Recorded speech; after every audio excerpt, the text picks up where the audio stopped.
जयपुर से खबर है। श्री गुरु रविदास समसरता संकल्प अभियान आरआईसी झालाना में प्रदेश स्तरीय कार्यशाला का आयोजन होगा। आज सुबह 11 बजे से 1 बजे तक कार्यशाला का आयोजन होगा। मुख्यमंत्री भजनलाल शर्मा कार्यशाला में शामिल होंगे। तो आरआईसी झालाना में प्रदेश स्तरीय कार्यशाला का आयोजन होगा।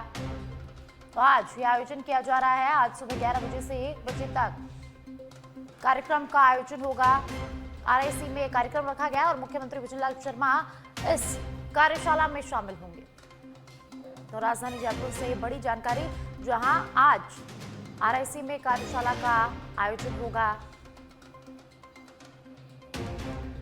श्री गुरु रविदास समसरता संकल्प अभियान का शुरुआत होगी और आज आरआईसी झालाना में प्रदेश स्तरीय कार्यशाला का आयोजन होगा। मुख्यमंत्री भजनलाल शर्मा इस कार्यशाला में पहुंचेंगे और इस कार्यशाला में शिरकत करेंगे। तो आज सुबह 11 बजे से लेकर 1 बजे तक कार्यशाला आयोजित होगी, जिसमें मुख्यमंत्री भजनलाल शर्मा की मौजूदगी रहने वाली।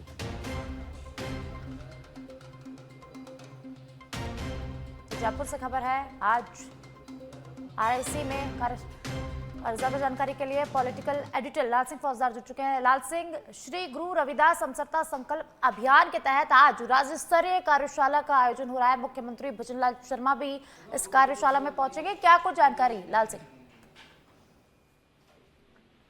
देखिए साक्षी, श्री गुरु रविदास समरसता संकल्प अभियान ये प्रदेश स्तरीय कार्यशाला का आयोजन किया जा रहा है। आरआईसी में कार्यक्रम किया जा रहा है। मुख्यमंत्री भजनलाल शर्मा करीब 11 बजे इसमें पहुंचेंगे और 11 बजे से 1 बजे का कार्यक्रम रहेगा। तो करीब 1 घंटे मुख्यमंत्री भजनलाल शर्मा इसमें रहेंगे और ये कार्यक्रम खासकर उन कुरीतियों के खिलाफ है जो हमें असमानता का पाठ पढ़ाते हैं। समरसता का भाव कैसे पैदा हो हमारे अंदर, जो चाहे वो किसी भी वाद के हिसाब से, क्षेत्रवाद, जातिवाद, भाषावाद, धर्मवाद, संकीर्णतावाद, इन तमाम वादों से जो मन में भेदभाव आता है या जो हमें कहीं ना कहीं तोड़ने के भाव पैदा करते हैं, तो कैसे दूर किया जाए, समाज में भाईचारा, समाज में एकता, समाज में समरसता कैसे लाई, इससे उद्देश्य से कार्यशाला आयोजित की जा रही है। और श्री गुरु रविदास का बड़ा महत्व है, उनका बड़ा एक मान सम्मान है। उनके बताए हुए आदर्शों पर एक बड़ी संख्या में लोग उनका अनुसरण करते हैं, चलते हैं। ऐसे में इस कार्यक्रम में मुख्यमंत्री भजनलाल शर्मा शिरकत करेंगे। उनका उद्बोधन भी रहेगा और करीब 1 बजे उनका फिर वापसी सीएमआर आने का कार्यक्रम है। जी लाल सिंह, ये जो कार्यशाला का आयोजन हो रहा है, ये क्या पंचायत और निकाय चुनाव को लेकर नेट तैयारी की जा रही है? क्या कुछ जानकारी चुनाव को लेकर इस कार्यशाला में? देखिए, क्योंकि अब चुनाव अपनी की घोषणा हो चुकी है साक्षी, ऐसे में कोई भी पॉलिटिकल पार्टी संगठन होता है तो चुनावी मोड में आ जाते हैं। अब जब ये तय हो गया कि चुनाव होने, तो ऐसे में साफ बात है कि कैसे पार्टी आगे बढ़े। अब ये इसको इस तरह विपक्ष इस तरह पेश कर रहा है कि लेकिन टेस्ट हो सकता है। जो पंचायत चुनाव है, निकाय चुनाव है, ये सरकार की योजनाओं पर मोहर माना जाता है, क्योंकि आपको आखिर जाना तो जनता की अदालत के बीच है ना। अदालत में इस बात पर मोहर लगती है कि आपकी योजनाओं पर जनता प्रसन्न है या आपसे नाराज है। विपक्ष लगातार हमले कर रहा है कि पंचायत में स्थिति ठीक नहीं सरकार की, लेकिन सरकार इसके ऊपर दूसरी बात कह रही है कि हम मजबूत हैं और कमल खिलेगा शहरी सरकार में भी, निकायों में भी और पंचायतों में भी। अब चूंकि चुनावों का लगभग तय हो गया है, चुनाव जल्द होंगे, जो पूरा कार्यक्रम दिया है सरकार ने कोर्ट में, उसके आधार पर चुनाव होते हैं। तो समय है नहीं, दोनों ही, ना तो विपक्षी पास है ना सरकार के पास है।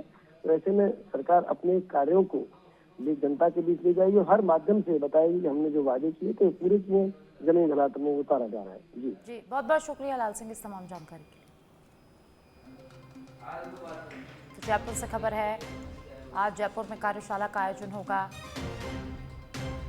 श्री गुरु रविदास समसरता संकल्प अभियान के तहत कार्यशाला का आयोजन होगा। आरआईसी में इस कार्यशाला का आयोजन होगा और मुख्यमंत्री भजनलाल शर्मा भी इस कार्यशाला में शिरकत करेंगे। जयपुर एसीबी मुख्यालय से बड़ी खबर है, जहां कोटा में एसीबी का बड़ा ट्रैप, जेवीवी, एनएलके, जेई और एफआरटी कर्मचारी गिरफ्तार हुए हैं। 1000 की रिश्वत लेते रंगे हाथों दबोचा गया है। तो बीसीआर नहीं भरने की एवज में रिश्वत मांगी गई थी। डीजी गोविंद गुप्ता के निर्देश पर बड़ी कार्रवाई हुई है। एएसपी गोपाल सिंह कानावत के नेतृत्व में ये कार्रवाई की गई है। तो एसीबी की बड़ी कार्रवाई हुई है। 1000 की रिश्वत लेते रंगे हाथों गिरफ्तार किया गया है। वीसीआर नहीं भरने के एवज में रिश्वत मांगी गई थी। तो डीजी गोविंद गुप्ता के निर्देश पर इस पूरी कार्रवाई को अंजाम दिया गया है। एएसपी गोपाल सिंह कारावत के नेतृत्व में ये बड़ी कार्रवाई हुई है।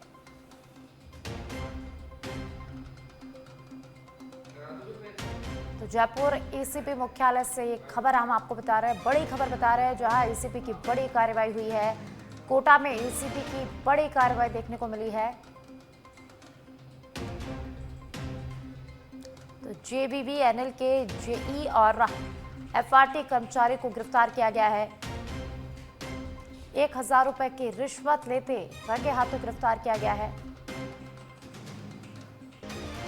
वीसीआर नहीं भरने की एवज में रिश्वत मांगी गई थी और एसीबी ने कार्रवाई करते हुए रंगे हाथों गिरफ्तार कर लिया है। डीजी गोविंद गुप्ता के निर्देश पर यह बड़ी कार्रवाई देखने को मिली है। एएसपी गोपाल सिंह कानावत के नेतृत्व में कार्रवाई की गई है।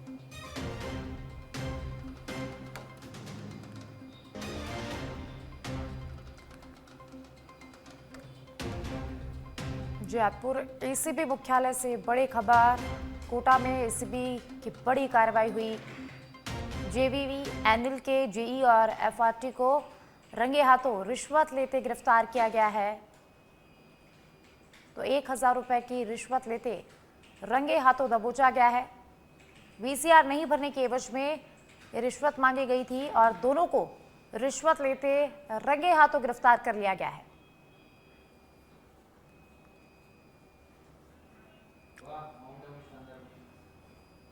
दौसा में प्रदेश के उप मुख्यमंत्री दिया कुमारी ने दिल्ली में हुए कांग्रेस के प्रदर्शन पर तीखा हमला बोला है। उन्होंने कहा कि प्रदर्शन करना हर किसी का लोकतांत्रिक अधिकार है, लेकिन कांग्रेस ने पूरे आंदोलन का राजनीतिकरण कर दिया है। दौसा में एक निजी अस्पताल के कार्यक्रम में मुख्य अतिथि के रूप में शामिल होने के बाद मीडिया से बातचीत में उन्होंने कांग्रेस पर निशाना साधा है।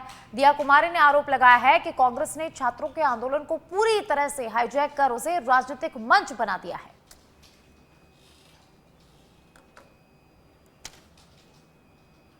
तो दौसा से खबर है, जहां उप मुख्यमंत्री दिया कुमारी एक निजी अस्पताल के कार्यक्रम में पहुंची थी और वहां पर मीडिया से बातचीत में उप मुख्यमंत्री ने कांग्रेस पर निशाना साधा है।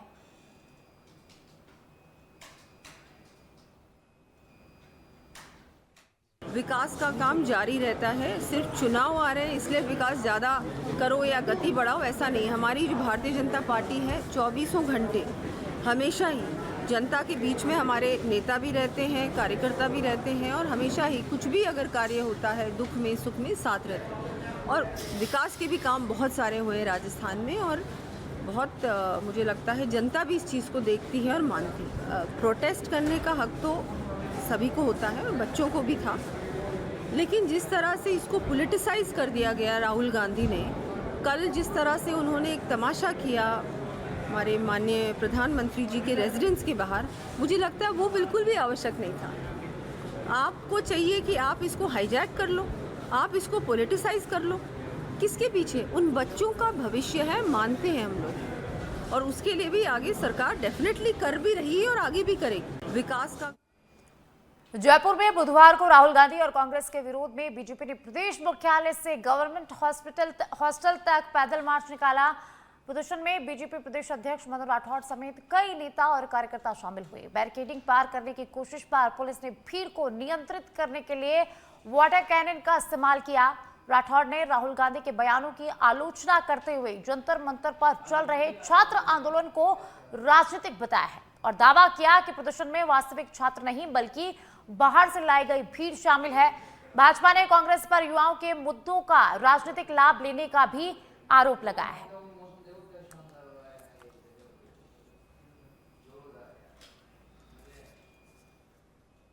राहुल गांधी जी जो बचकाने वाली बातें कर रहे हैं वो समझ में नहीं आ रहा।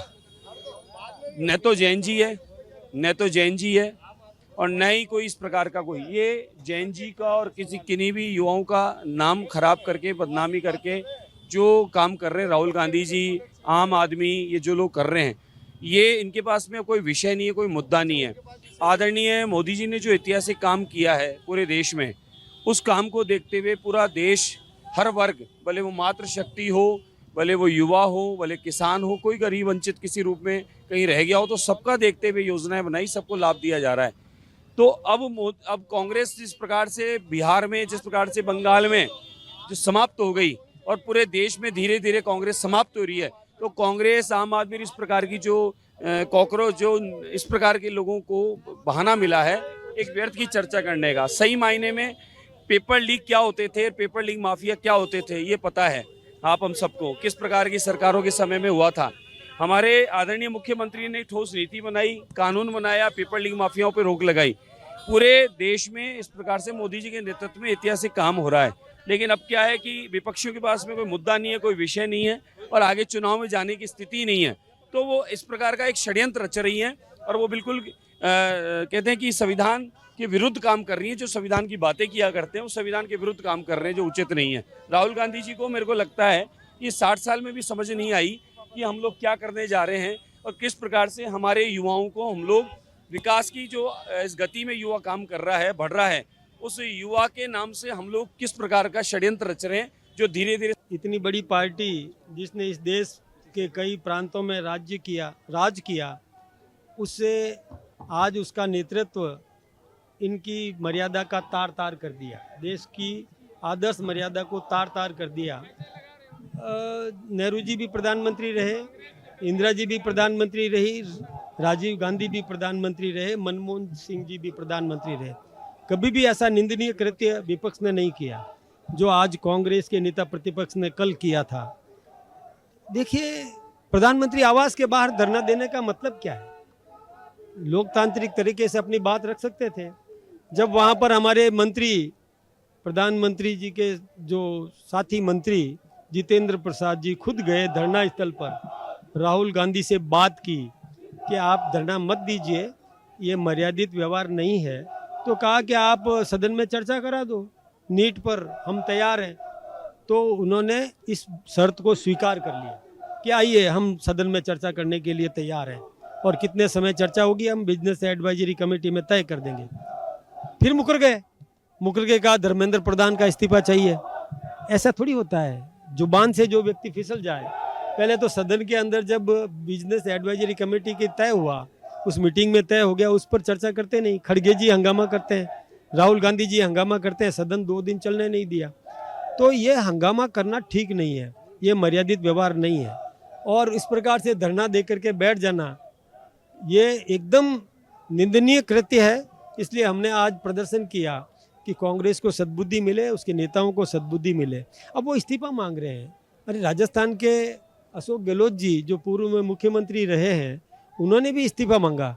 अब उनको जरा सोचना तो चाहिए था कि जब वो मुख्यमंत्री थे तब 17 बार तो पेपर लीक हुआ, 2 बार यूनिवर्सिटी के पेपर लीक हुए, कुल मिला करके 19 बार जब पेपर लीक हुआ, तो क्यों नहीं अशोक गहलोत जी ने त्यागपत्र दिया?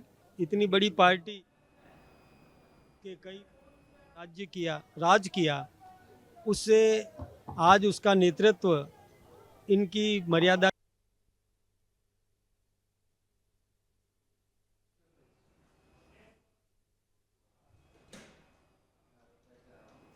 और अब बुलेटिन में प्रदेश के मौसम की बात करेंगे। राजस्थान के कई इलाकों में झमाझम बारिश हो रही है। प्रदेश में अगले 48 घंटे तक तेज बारिश की चेतावनी मौसम विभाग ने 11 जिलों के लिए ऑरेंज अलर्ट जारी किया है। ब्यावर में 24 घंटे में रिकॉर्ड 9 इंच बारिश दर्ज की गई है। कई जिलों में जलभराव, बरसाती नदियां उफान पर है।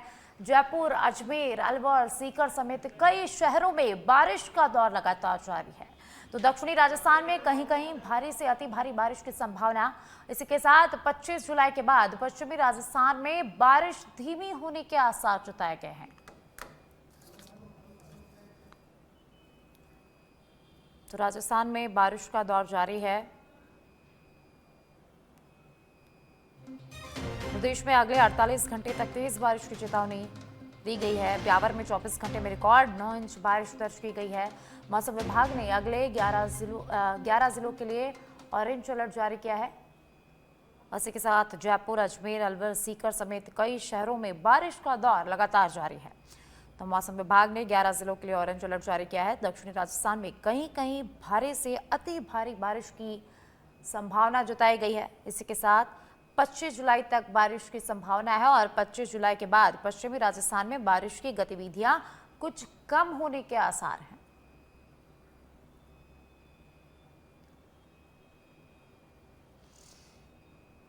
तो राजस्थान के कई इलाकों में झमाझम बारिश हुई है।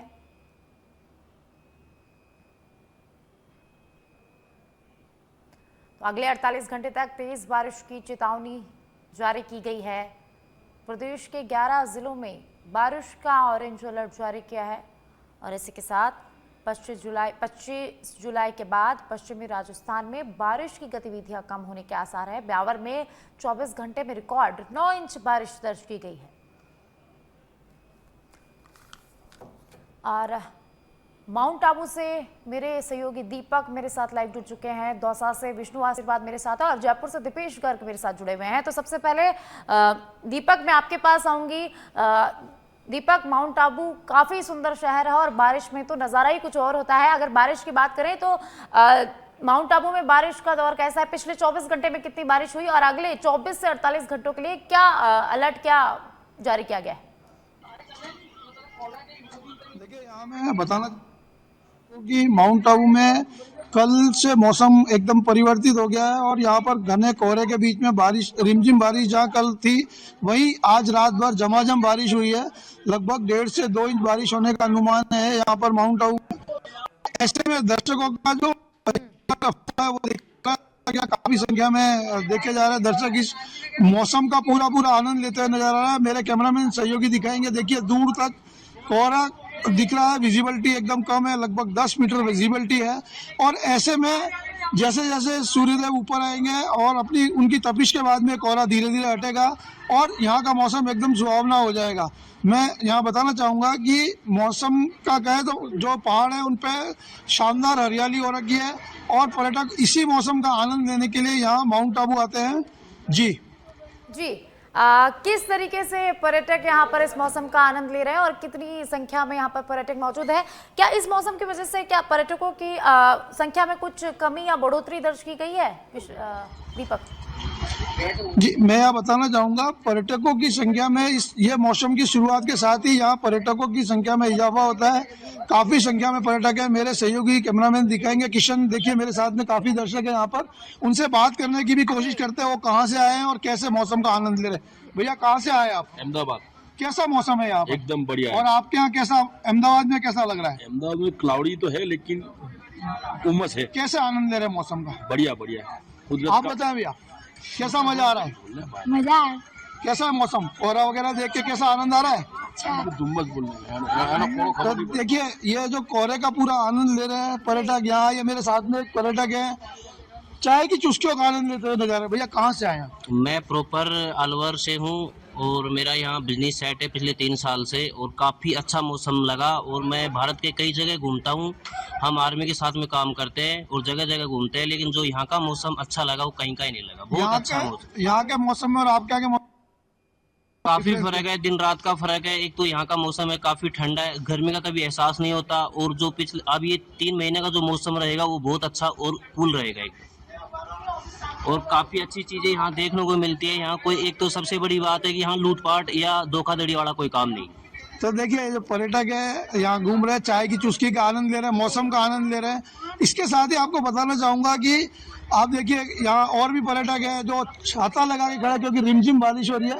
मैं सहयोगी कैमरामैन से कहूँगा वो दिखाए, जूम कराए और साथ ही हम उनसे भी बात करने की कोशिश करते हैं। चाय की चुस्कियों का आनंद लेते हुए नजर आ रहे हैं। सर, कहाँ से आए आप? हम अहमदाबाद से आए। कैसा मौसम है? बहुत कैसा आनंद ले रहे हैं? चाय की चुस्कियों के साथ में ये कोहरा भरा मौसम कैसा लग रहा है? बहुत अच्छा लग रहा है। आप क्या और यहाँ में क्या फर्क देखते हैं? फर्क तो बहुत है। वहाँ की गर्मियों से कंटाल के इधर तो छुट्टियां मनाने आते हैं। देखिए, यहाँ एक मैडम है, इनसे भी बात करते हैं। मैडम, कैसे एंजॉय कर रहे हैं मौसम को? बहुत बढ़िया एंजॉय कर रहे हैं। कैसा लग रहा है? आपके यहाँ तो काफी गर्मी रहती है, अहमदाबाद में तो कहा जाता है गर्मी और सिर्फ गर्मी होती है, तो यहाँ कैसे एंजॉय कर रहे हैं आप? वो धुम्मस देखने का बहुत ही बड़ा मौसम है। हाँ, तो देखिए, जो पर्यटक है वो चाय की चुस्कियों का और यहाँ जो धुम्मस या कहे कोहरे का आनंद लेते हुए नजर आ रहे हैं। चाय की थड़ियों पर भी अच्छी खासी भीड़ है और अब इस वक्त जहाँ नक्की लेक पर हम खड़े हैं वहाँ विजिबिलिटी एकदम लो है, परंतु फिर भी इस मौसम का भी पर्यटक आनंद लेते हुए यहाँ नजर आ रहे हैं। जी दीपक, बड़ी संख्या में माउंट आबू में पर्यटक पहुंचे हैं और इस मौसम का आनंद लेते नजर आ रहे हैं। तो प्रशासन ने क्या आमजन और पर्यटकों की सुरक्षा के लिए कुछ खास इंतजाम माउंट आबू में किए हैं?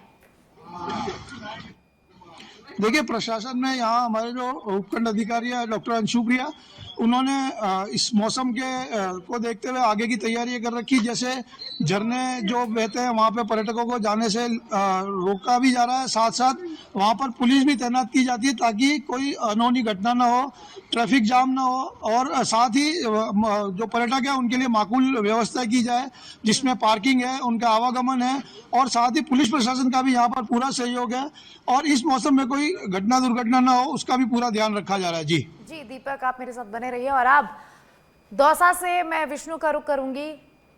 विष्णु, दौसा में आज मौसम कैसा है? मौसम को लेकर क्या अपडेट है? पिछले 24 घंटे में कितनी बारिश यहाँ पर हुई है? तो आपको बताना चाहता हूँ कि लगातार 2-3 दिन से जो बारिश हो रही थी वो कल शाम से ही थम गई है। और हालांकि मौसम सुहाना है, बदल छाए हुए हैं और सूरज की बदलों के बीच से आंख मिचौली है वो जारी है। और सूरज भी कभी निकल रहा है, कभी छिप रहा है बादलों के आट के अंदर। और जो बरसात हुई है उससे हल्की नमी है, नमी की वजह से क्या है कि उमस जरूर हो गई है, यानी उमस की वजह से आज फिर वापस बारिश का दौर शुरू हो सकता है। मौसम विभाग ने येलो अलर्ट जारी किया है कि पिछले 48 घंटे में कभी हल्की और तेज बरसात होने का येलो अलर्ट जारी किया। और उन्होंने ये भी चेतावनी दी है कि हवाएं जो 20 से 30 घंटे प्रति घंटे की रफ्तार से हवा चल सकती है। और मौसम इतना सुहाना है कि जो आसपास के हमारे जो दौसा क्षेत्र में जो पर्यटक स्थल हैं, जैसे पास में नारायण माता है, आवानेरी की बावड़ी है, दौसा के नीलकंठ महादेव मंदिर है, जाजीरामपुरा है, तो ऐसे लोगों में अचानक जो मौसम सुहाना होने के साथ जो पर्यटकों की आवक वो लगातार बढ़ रही है। तो ये कहीं ना कहीं ये कहा जा सकता है कि जो मौसम सुहाना होने के इसका लुत्फ उठाने के लिए हर कोई आदमी पर्यटक स्थलों की तरफ और मुंह कर रहा है और उसका लुत्फ उठा रहा है। हल्की बूंदाबांदी भी हो रही है कल, और उसके बाद में अब जो मौसम जो बदलों के छाए हुए हैं उससे मौसम और सुहाना है। जो जिला कलेक्टर डॉक्टर सोमा झा ने भी पूरे जिले में ये चेतावनी दी है कि जो भराव वाले क्षेत्र हैं या फिर जो निचली इस तरह की जो कॉलोनियां हैं जो जलमग्न हो सकती हैं, इस तरह की जाने पे लोगों को मना की गई है। और खासकर बच्चों को और बुजुर्गों को मौसम देखने के बाद ही बाहर निकले। अगर बरसात है तो बाहर न निकले और मौसम साफ है तो ही बाहर निकले। और नगर परिषद नगर निकाय के अधिकारियों को भी अलर्ट किया गया है कि ऐसी जो जगह हैं जहाँ भराव वाले क्षेत्र हैं या फिर तलाइयों हैं उनके आसपास किसी भी नागरिकों को जाने से रोका जाए। इस तरह की प्रशासन की तरफ से चेतावनी दी गई है। और मौसम हालांकि खुशनुमा है, बरसात का दौर अभी थमा तो नहीं है, लेकिन जो पिछले रात से बरसात का दौर बंद सा है, लेकिन अभी बदल छाए हुए हैं और हल्की हल्की जो हवा वो ठंडी वो चल रही है, जिससे ये लगता है कि जो नमी है बनी हुई उमस बनी उससे हो सकता है कि आज भी बरसात हो। हालांकि मौसम विभाग ने 2 दिन का और ये अलर्ट जारी किया कि दौसा में हल्की या तेज बरसात हो सकती है। जी विष्णु, पिछले 48 घंटे से दौसा में कभी झमाझम, कभी हल्की तो कभी भारी बारिश दर्ज की गई है। अगर हम आने वाले 24 घंटे 48 घंटे की बात करें तो विभाग की तरफ से क्या अलर्ट है? और प्रशासन ने लोगों को एडवाइजरी तो जारी की है, लेकिन हम देखते हैं कि दौसा में भी पानी का भराव बहुत होता है, कई जगह जल भराव होता है जिससे लोगों का आवागमन प्रभावित होता है। उसके लिए प्रशासन ने क्या इंतजाम किए हैं? दौसा में क्या कई जगह ऐसी हैं जहां जल भराव की समस्या है। तो जो रिहायशी कॉलोनियां जो निचली स्तर की कॉलोनियां वहां भी बरसात का पानी भर जाता है। तो जो नगर परिषद का जो ड्रेनेज सिस्टम है वो भी यूं कह सकते हैं कि इतना ठीक दुरुस्त नहीं है कि हल्की से बरसात होने के बाद में जो बरसात का पानी है जो रोडों पे आ जाता है, नालियां उफान पे आ जाती हैं।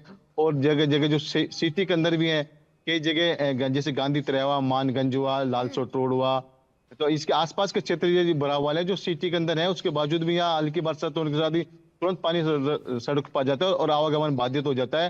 तो जयपुर रोड की बात करें तो जयपुर रोड के आसपास से आधा दर्जन कॉलोनियां ऐसी हैं जो हाईवे से लगती हुई है, लेकिन ठीक है, आप मेरे साथ बने रहिए विष्णु। और अब जयपुर से दीपेश मेरे साथ जुड़े हुए हैं, उनका रुख करेंगे। दीपेश, कल देर रात भी जयपुर में बारिश हुई है, आज मौसम का क्या अपडेट है जयपुर में, राजधानी जयपुर में, और अगले 24 घंटे में कितनी बारिश होगी? क्या एडवाइजरी लोगों के लिए जारी की गई है और मौसम विभाग की तरफ से क्या अलर्ट है?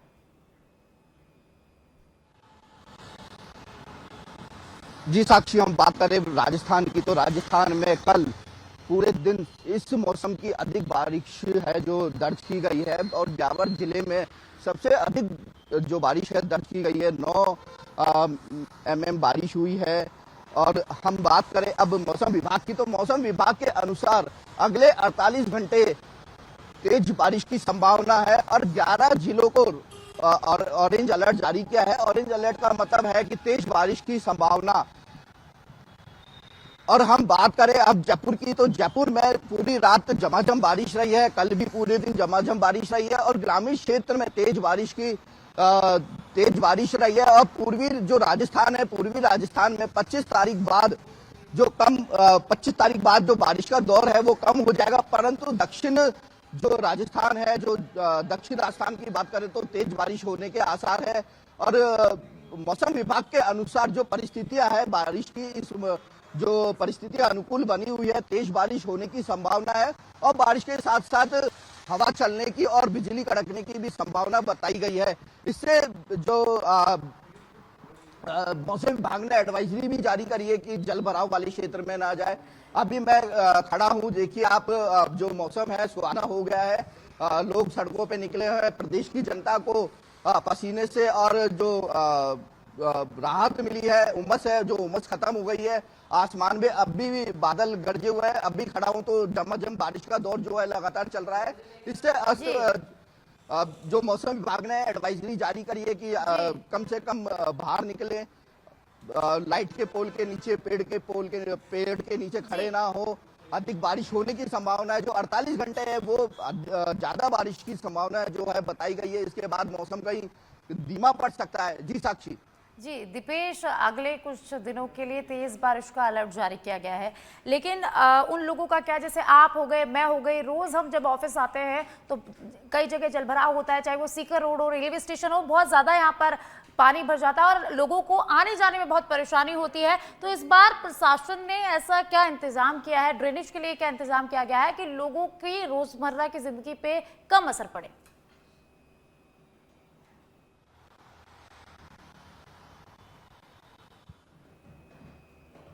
दिपेश, क्या आपको मेरे पास मेरी आवाज आ पा रही है?